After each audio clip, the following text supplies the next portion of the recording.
Good morning, and welcome to another episode of A Conversation with Father Orsi. I'm B.C. Cloutier, and this is Father Michael Orsi. That was funny. Wow. You snuck up on me. Oh, I see. Well, You snuck up on me. I thought maybe if I was that funny, I could do a comedy club thing and just say, I'm B.C. Cloutier. People would laugh. Because that's probably what happens. Neither here nor there. Happy Mother's Day, Father. And to you, my friend, and to all of you lovely All of ladies our out there mothers. who are gifted with motherhood. And we wish there were more of them. But that's a topic for another show. Or that they were still with us. Well, then there's that. Yeah. Yeah. But Hey, anyway, look, folks, if you still have your moms, love her and appreciate her as much as you can, because there might be a day we don't have your mom, and you're going to wish you were nicer to her, believe me. yeah. Well, especially when you realize that that's one of the commandments, right? To love your mom and your dad. And so if you didn't treat them real well while they were on this earth, you're probably going to pay for it in the next life. I'll tell you a story later on about old Father O when he was a bad boy. All right. Ah. Well, let me just tell you that Mother's Day happened in 1914. Woodrow Wilson signed the measure, designated the second Sunday in May as Mother's Day. Mm-hmm. I'll give you some trivia because it's kind of interesting. Greeting cards are most popular. 110 million greeting cards on Mother's Day in the U.S. Flowers, nearly 25% of all holiday flower purchases, and then spa treatments. And of course, it is the busiest day of the year for the restaurant industry. How about that? I was looking at some of the stuff that you're talking about, and for the spa industry, that's where you go get yourself made up, right? You get your hair done. Yeah, get a massage, get a pedicure, manicure, hair, mud pack, and all that facial. stuff.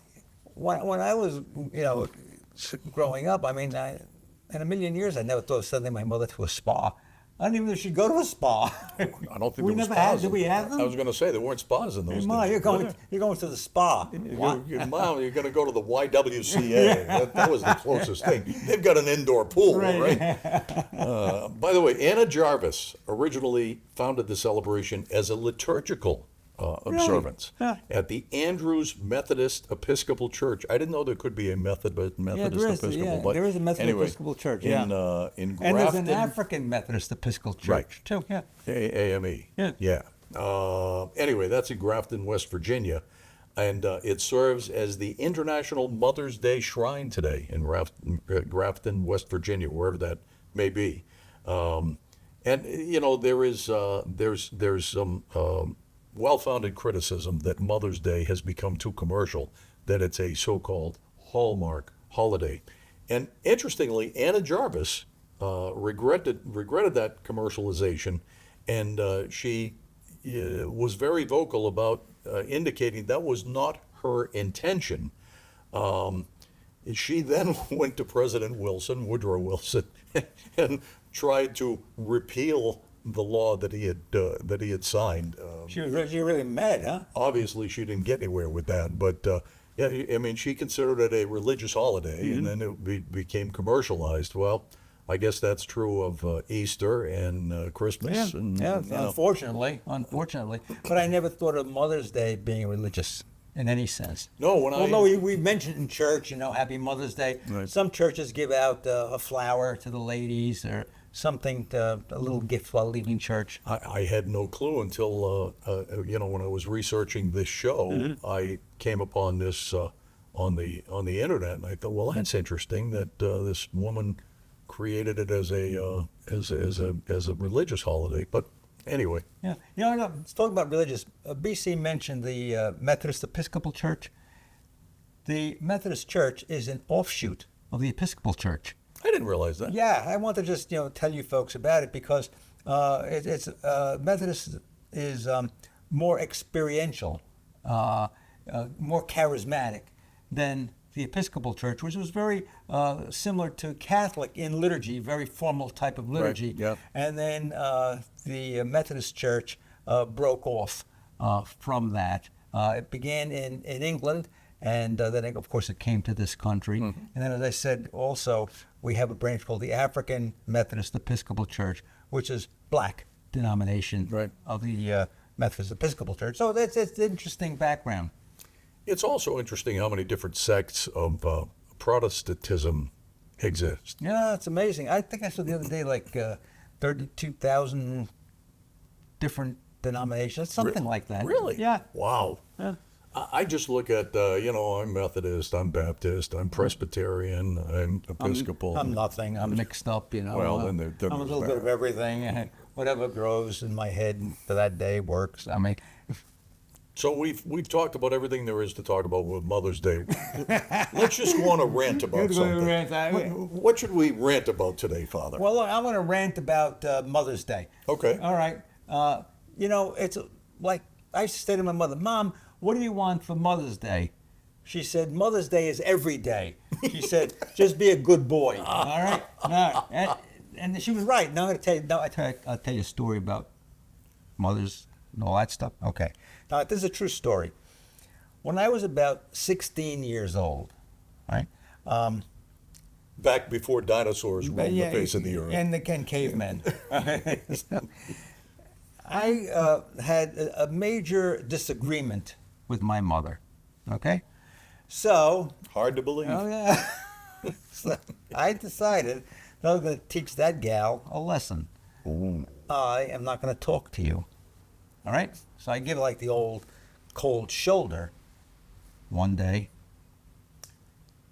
2 days. But while I was giving the cold shoulder and not talking to her, like she was still being my mother. In other words, see, I'm Italian, and Italian boys do nothing. And I did nothing very well. All right? So, she, like kids trained to make their bed. I didn't know how to make my bed till I got into the seminary. My mother wasn't there. All right? So your mother probably also said, "Oh, Mikey, let me make you a plate." You better believe it. Yeah, of course. You better believe it. And she made the bed. She kept cooking for me. She put the food on the table. No wonder you became a priest. Yeah, you can't do anything for yourself. I told you I'd have to be institutionalized if I weren't. That's why I have Eleanor and Anne Marie and Carmela helping me. So anyway, so she's still like doing all the things for me. She's doing the laundry. She's making the bed. And you're still not talking to her. No. Okay. And she's still cooking and putting the food on the table. And even, she went so far as if my water glass ran out of water, she's going to get water. So, but I'm like a little, what. And some Sicilian lady told me, "Your best is she lousy." You know what that means, do you? We'll figure it out now. I don't know if I can say it on television, but that's what she called me. So, the old Sicilian lady. So, one day I come home from school. How long has this gone on now? Oh, 3 days. Okay. 3 days. Okay. 3 miserable, rotten days from a rotten kid like me. So I come home, and there's this little booklet on my bed. I got the booklet someplace. I can't remember where I put it, but I did save it, and I've had it with me for 60 years. Pretty good, huh? Wow. All right. So anyway, I got a copy of what was on my bed. And this is a poem by Helen Steiner Rice. Helen Steiner Rice. You go look it up online. There's beautiful poetry that she wrote, especially about motherhood and love. Okay, and this is what she puts on my bed. It takes a mother's love to make a house a home, a place to be remembered no matter where we roam. It takes a mother's patience to bring a child up right, and her courage and her cheerfulness to make a dark day bright. It takes a mother's thoughtfulness to mend the heart's deep hurts, and her skill and her endurance to mend little socks and shirts. It takes a mother's kindness to forgive us when we err, to sympathize in trouble and bow her head in prayer. It takes a mother's wisdom to recognize our needs and to give us reassurance by her loving words and deeds. It takes a mother's endless faith, her confidence and trust, to guide us through the pitfalls of selfishness and lust. And that is why in all this world there could never be another who could fulfill God's purpose as completely as a mother. What happened when you read I that? started crying, and I apologized. All right, folks.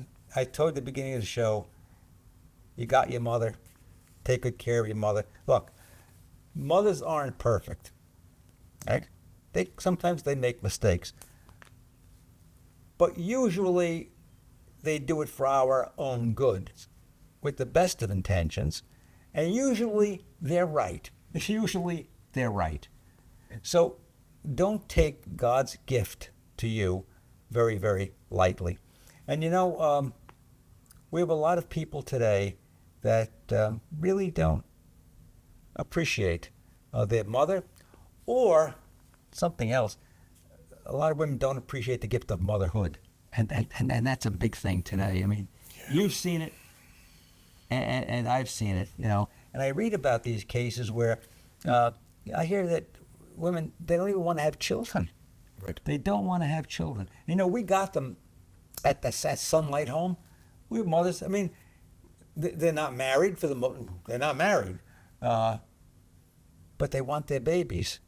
And boy, they take good care of those babies when they have them, and they're at Sunlight Home, and they're trying to improve themselves so that they could have a decent life with them and with their baby. So a lot of women out there today, oh, my career, my career, my career.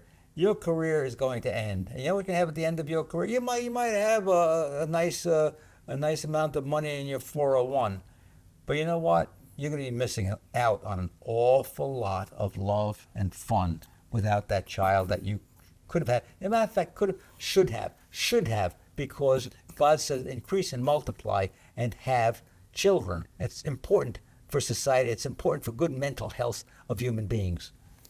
I think there are a lot of women who realize too late, women that are successful in their careers or have other priorities, whatever those may be, that get to be in their 40s and maybe 50. You get to that point where some people call it a midlife crisis.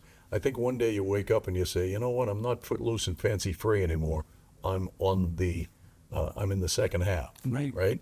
And at that point, they look at their friends and say, wow, what did I miss? Yeah.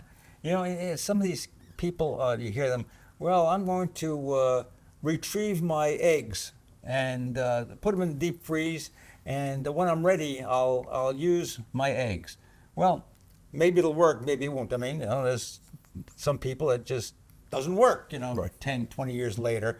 A lot of them, and a lot of, eggs are still, frozen someplace. However, there's something more than just saying, I'll do this, 10 or 20 years from now. My mother had an expression. God gave children to young people for a reason. You know why? Yeah, because it's hard to bring them up, and you need to be young. To keep up with them. Trust me, I was 40. I guess I was 40 when I had my first child, and it's all turned out well. But when I was always like the oldest guy at the baseball game, right? When my kids were 7 or 8 years old, and that's okay. But what I really realized, Father, is, I had a heck of a good time. I did after my children were born, but I really had a great time when I was single and doing what I wanted to do, blah, blah, blah. But I missed out on all of those fun things that happen when you have a family. And you don't realize that until it's maybe too late. In my case, it happened and I was happy. But what your mother said about young people, I mean, putting up with some of the aggravation I put up with when I was in my 50s was not a fun time. Right. I go visit, my grandnieces and nephews, and they have children. And, I think about it and I say, my mother was really right. I couldn't do this. I mean, I'm an old geezer right now. But I mean, you're 40, 50 years old, and you're running around after some kid, or you have to show up at some game, and be bored at tears watching them, try to hit a ball, and stay up till all hours of the night, trying to, help them with their homework, whatever the case may be. It's hard. It's hard. You got to enjoy them when they're young. You really do. You can keep up with them. You know what my mother used to say, Father? Kids, I wouldn't give you 50 cents for another one, but I wouldn't take $1 million for the ones I have. It's true. So, a lot of people, young people especially, they say, well, I don't want kids right now. I'm going to wait. And sometimes it doesn't work out. I mean, you could wait all you want. And some they have these frozen embryos and all this stuff. And then I know people, unfortunately, that they've gone through, the whole thing of IVF. Yeah, and it failed. it fails. It doesn't take, and that's why people are, when they're younger, they're more fertile, and they can have babies at that age, and the woman is healthier, and even the male sperm is healthier, and you have a better chance of getting pregnant out of it. It's just the way it is. But you miss out on it. You don't have kids, you miss out. I mean, I see people sometimes, they have no kids. And they, life is great. Yeah, they look really great, don't they? I mean, get out of here. Who are you talking to? The father always on top of these situations all the time. Mr. Producer, Director, how many do you have? 10. He has 10, and one more beautiful than the other. 13 grandkids. And 13 grand. You know what, folks? But your kids are still young, so 13 will in no time be 30. Yeah. Small village. Mr. Producer, maybe, I don't know if we could do this or not. Can we put that scene of you and Dominique singing together about a month ago? All right. Insert that into the show. That'd be fun. Okay. In fact, we're going to take a break. We'll be back right after this. I would like to invite my dad, Greg Clemens, up to sing this last song with me.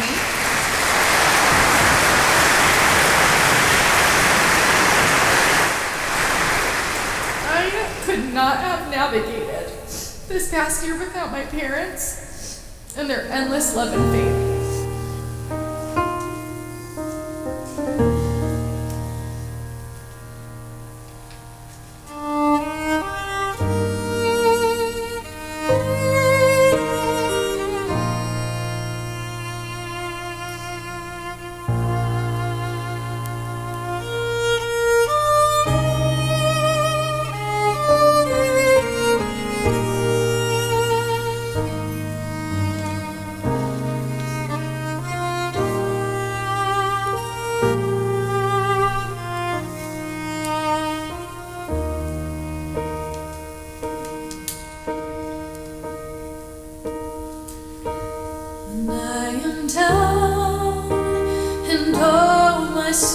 So weary when troubles come and my heart burns me, then I am still and wait here in the sadness until you come and sit a while with me.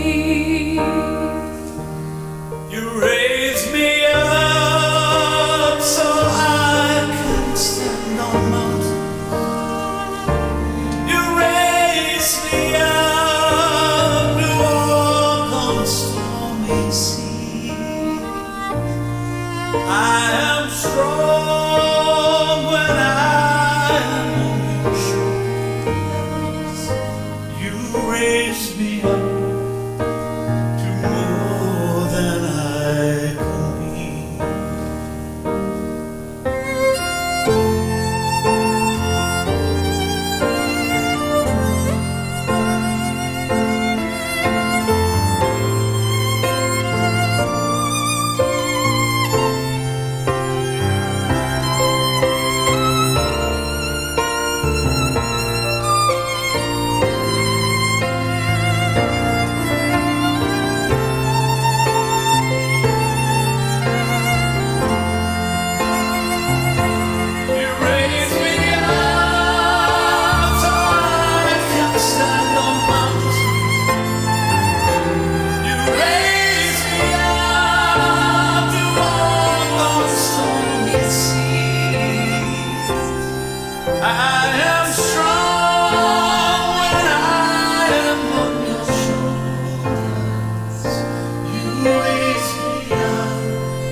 Welcome back to A Conversation with Father Orsi. I'm BC Cloutier. Before the break, we were talking about our producer-director, whose name is Greg Clemens, and he has 10 children. One of them, Dominique, is a very, very talented singer, and they recently did a duet. We thought we'd just share with you a little piece of that. And when I saw that, I was crying. It was beautiful. Absolutely beautiful. It's a great piece, as our audience just saw. Yeah. And but back to the original point, having kids is a very special experience that you can't replicate in any manner whatsoever. I have a friend who just recently passed away, and we got together about 10 years ago. We were having dinner with, part of our families, of each of us, and he'd never met a couple of my grandkids. And he leaned over to me. This is a guy, we were friends for like 50 years, and he leaned over to me and he said, "This is what it's all about, isn't it?" Yeah. One of the biggest car dealers in America, one of the biggest Chevrolet dealers in America, but he nailed it. This is what it's all about. Yeah. And you know what, folks? I've noticed it's kind of like an expansion of Mother's Day. And what do I mean by expansion? Like in church, we'll mention mothers and grandmothers. Hey, let's talk about that for a minute, BC. Like, grandparents tell me that they're overjoyed with grandchildren. I love and my they're grandkids. they're enjoying them more than their own kids. Well, that's because they don't have to live with them all the time, Exactly. Yeah, they just get to see them every once in a while. Well, you can spoil them rotten. Yeah. And you have them with you for a period of time, and then you send them back home to mom and dad. Yeah. It works out great. Yeah, I mean, I see grandparents, man, like, you would think that these kids are like, the greatest thing in the whole world, and they just, their eyes light up with the grandchildren, and the grandchildren love them to death because, like, they give them everything, and they take them every place. But then after a while, it's over. They go home, goodbye, goodbye. Well, and then and Gina and I are facing this. Two of our grandkids. One is 22 and she's engaged, and the other one is 18 and joined the Army when she got out of high school, and she's married. And so they're on doing their own thing now. We can't spoil them so much anymore. Fortunately, we have others coming up. We have let's see, I think we're up to 8 grandchildren now. And the littlest one is only a year old, so we have plenty to go on yet. Yeah. But they do go off on their own eventually. Yeah, man, you can do stuff like with grandchildren. My sister took her grandchildren on a Mickey Mouse, what do you call these things? Disney cruise. Disney cruise, yeah. And wow, they were away for a week, and she's called me up from the ship, the Disney ship, and oh, what a wonderful time we're having. The kids are great. Picture the kids on the slide. They enjoyed it more than the kids, and you kind of it keeps you young. It keeps you young to Very see much so. the next generation coming up, and as I said, folks, God made us in such a way that He wants us to increase and multiply, have children. And Mother's Day, yeah, it's about the kids that you've had, the kids that you. Let's hope that even if some young folks are watching this show, they'll reconsider and say, yeah, I do want kids. And I'm telling you something else, folks. Get married younger. Get married younger, because you hang around long enough. First of all, you should domesticate your love life. Okay, don't. In other words, cheapen yourself by giving yourself away before you're married, and having children maybe out of wedlock, or the danger, of course, is contemplating abortion. Don't do it. Like, give me the baby. You get pregnant. You give me the baby. I have a home for right, BC? Absolutely. Right. We've talked about this again and again and again. There's adoption. There's certainly Sunlight Home, and that allows a lot of women that are on the wrong track to get on the right track. Sure. And, there's all kinds. We talked about mothers, grandmothers, but also there are adoptive mothers. And boy, oh boy, I can't tell you how many people say, Father, can you help me get a baby? Mm.